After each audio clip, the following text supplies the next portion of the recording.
A very good evening to the wonderful pillars of prosperity, my dearest postgraduates. As a jury, I, Dr. Satish Vadapalli, Head of Department Neonatology, would be very happy to share how to make a remarkable presentation in 3 minutes. Before we go on to learn how to make a good presentation, we should know what we should not do in 3 minutes. I'm quite sure all of your slides must have a lot of content, but in this presentation, we are limiting it to 3 minutes, crisp and clean. I would tell you what should not be done. First, don't read the boring backgrounds, we all know it. For example, you want to correlate ferritin with dengue fever. I have attached a PPT. Don't mention about dengue burden, ferritin, all these things.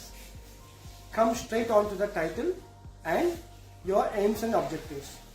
In the first minute, you are supposed to speak the title, aims, objectives and methodology. Second minute, you are going to focus more on what you have done as a clinician, collected data and what you found, the results, the chi-square tests, the AUROCs and the relevant, most important findings. You may have tens of findings in your study, which is very extensive. We are focused on the top 2 or 3 findings. After you have described well your results in crisp and clean 3 slides, go on to mention your conclusion.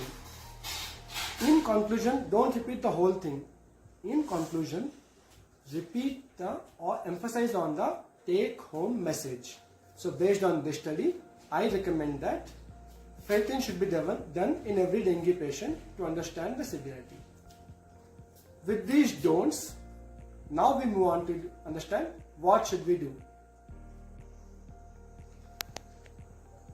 Can a cheap investigation like serum ferritin help us identify how severe dengue can be? Hi, I am Dr. Satish, postgraduate from Apollo Hospital. Under the guidance of Dr. Satish, have conducted a study on 100 subjects in Apollo Hospital during the last 1 year to understand the predictability or the prognostic value of serum ferritin in predicting the severity of dengue severity. For this study, we have taken 100 patients and done serum ferritin on day 1 and day 4 of life.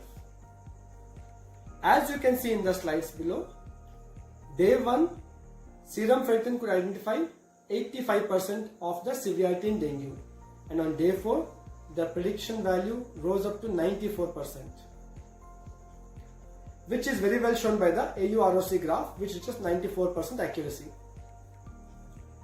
With these results, we conclude that serum ferritin can be used as a very cheap, inexpensive, easily available investigation that can predict the outcome of dengue severity in clinical setting.